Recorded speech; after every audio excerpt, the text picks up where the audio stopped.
Mauro César, a gente estava até comentando, né, o nível dos adversários, só que ontem o Piperno trouxe um dado interessante aqui no Canelada. Ele disse, o time do Petroleiro é fraco? Sim, é fraco. Só que o Palmeiras jogou na altitude e venceu. Inclusive é outro recorde do Palmeiras. É a maior vitória de um brasileiro na altitude, na Libertadores. Esse 5-0 em cima do Petroleiro. E o Piperno lembrou, Mauro, que o Corinthians enfrentou o Always Ready, perdeu lá na Bolívia, e os dois têm a mesma pontuação no campeonato boliviano. Então também não é, os adversários do Palmeiras são muito mais fracos.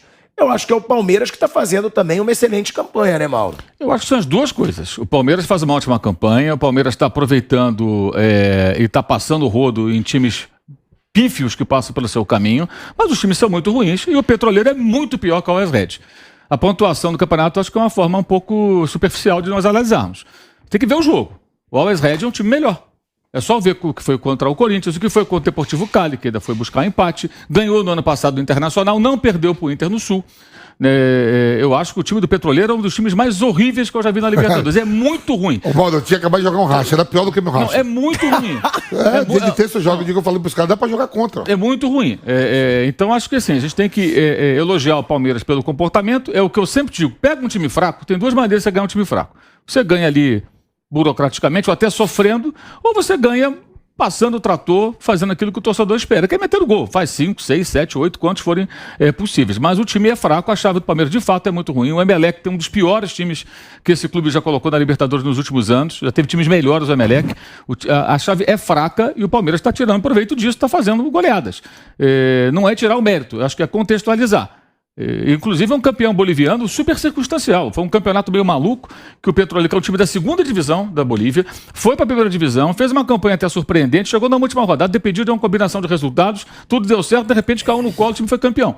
Aí na outra temporada, já com algumas mudanças, saíram alguns jogadores, mudou, o time está mais fraco e é uma presa muito fácil.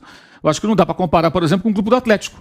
O Tolima é melhor, o América Mineiro é muito melhor também. Del Valle, né? O Del Valle é melhor. O Atlético tem uma chave que é acessível para o Galo.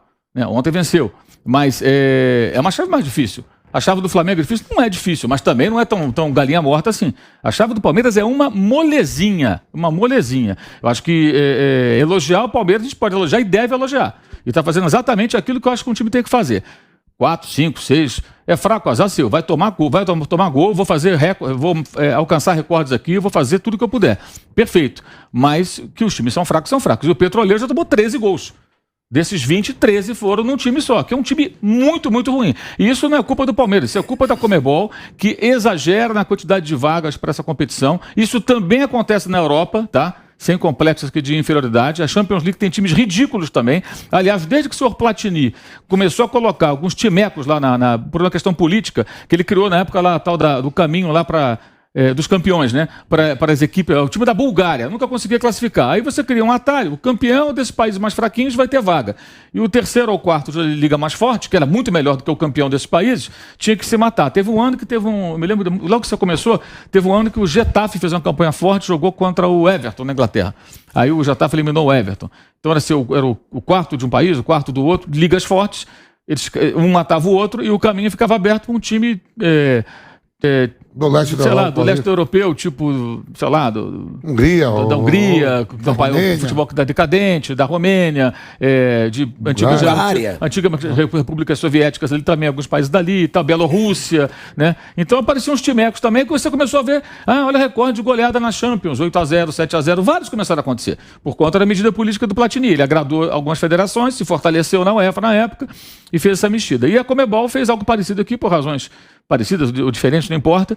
Então tem muito time ruim na Libertadores. No ano passado, contra times até mais respeitáveis, o Palmeiras fez muito mais até, fez muitos gols também. Ele meteu 5 no Del Valle e meteu 6 no Universitário do Peru, que é um time fraco também. O futebol peruano está muito mal, mas tem muito mais história, tradição, torcida, é o dono daquele estádio lá da final de Lima, o Universitário, do que o o Petroleiro, que tradicionalmente é um time da segunda divisão da Bolívia. Mas você também não acha que isso vai se tornar normal? Com essa diferença dos times brasileiros ricos para os outros times da América do Sul, tirando a Argentina? Eu acho que vai ser muito normal essa disparidade. Eu acho que a questão aí não está na força do time brasileiro, está na fragilidade de alguns times que não têm nível e que jogam Libertadores, porque é muita vaga. Se nós temos 9 vagas aqui, se tem 4, 5...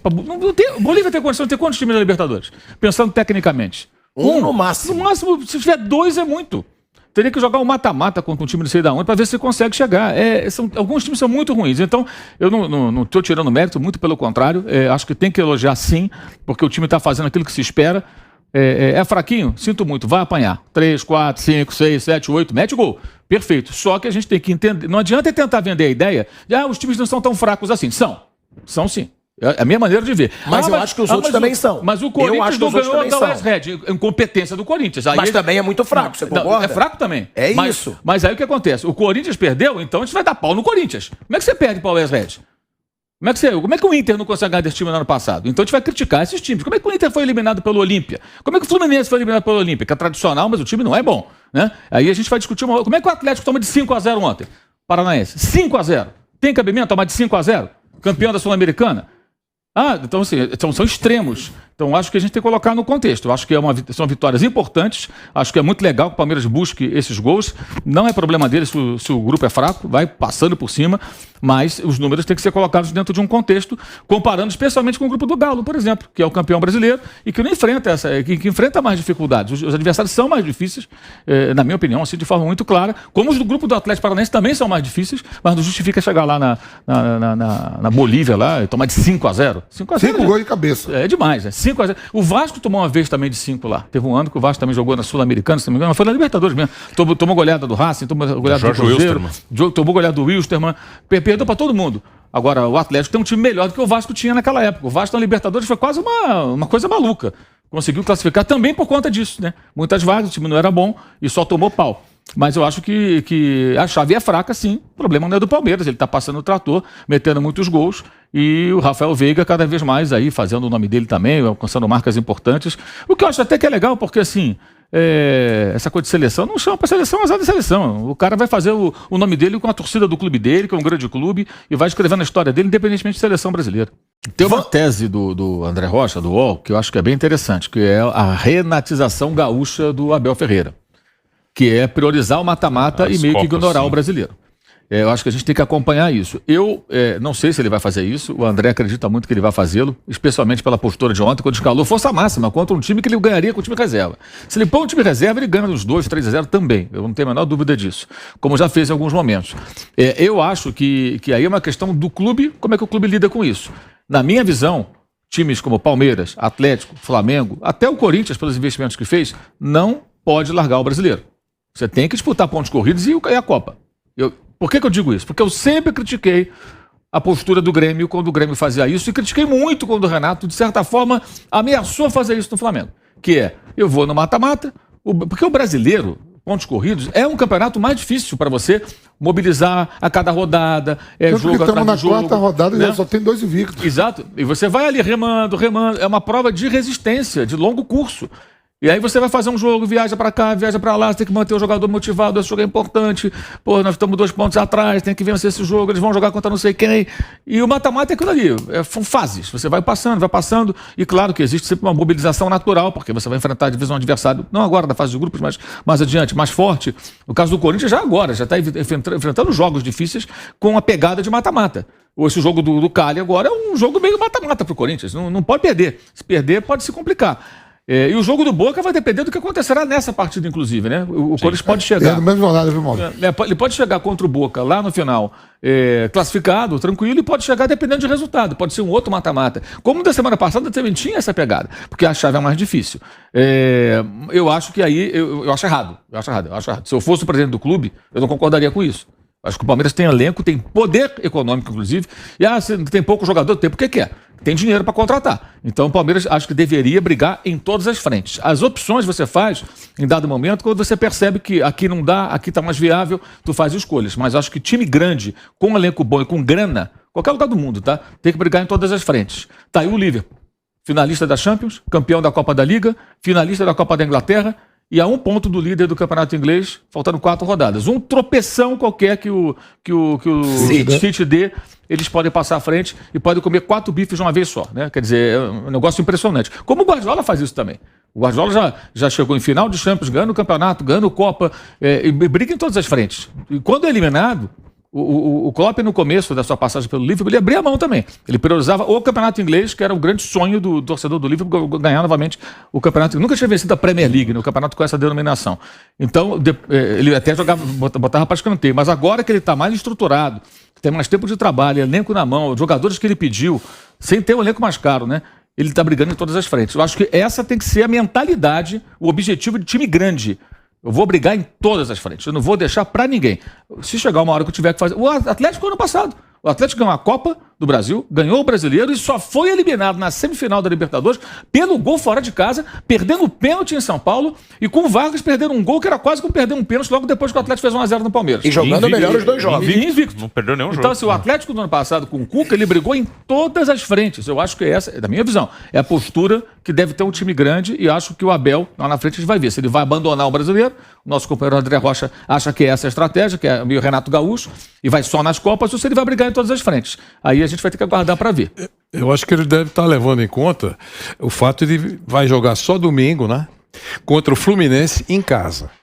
E eu entendo que esse time do Palmeiras, quando tem esse espaço, que é um bom espaço, jogou terça-feira, a viagem não é tão longa, vai jogar domingo em casa.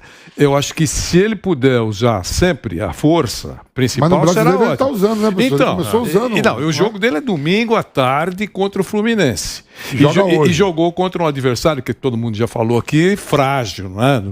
Mas de qualquer maneira pôs a tropa para jogar. E os 2 próximos jogos do Palmeiras na Libertadores são em casa. Entendeu? Então, eu acho que ele deve estar pensando isso. Só a gente não sabe, é o que o Mauro falou, um pouquinho mais para frente, que a gente vai fazer uma avaliação mais correta. Mas eu acho que ele está usando isso. Deve poupar. O Palmeiras tem feito coisas boas. A gente, outros não estão fazendo, mas o Palmeiras tem feito coisas boas, tem dado certo. Até quando a gente discorda de alguma coisa do Palmeiras, discordei, mas deu certo. E aí fica o resultado final.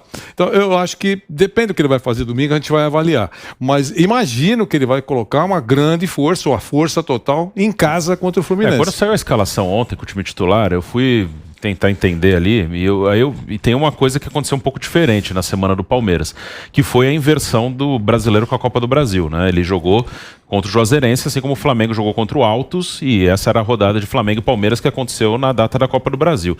Então, nessa semana, acho que isso deve explicar um time titular ontem, porque ele vinha usando um time misto ou reserva na Libertadores e até agora no Brasileiro ele usou o time titular nos 4 jogos.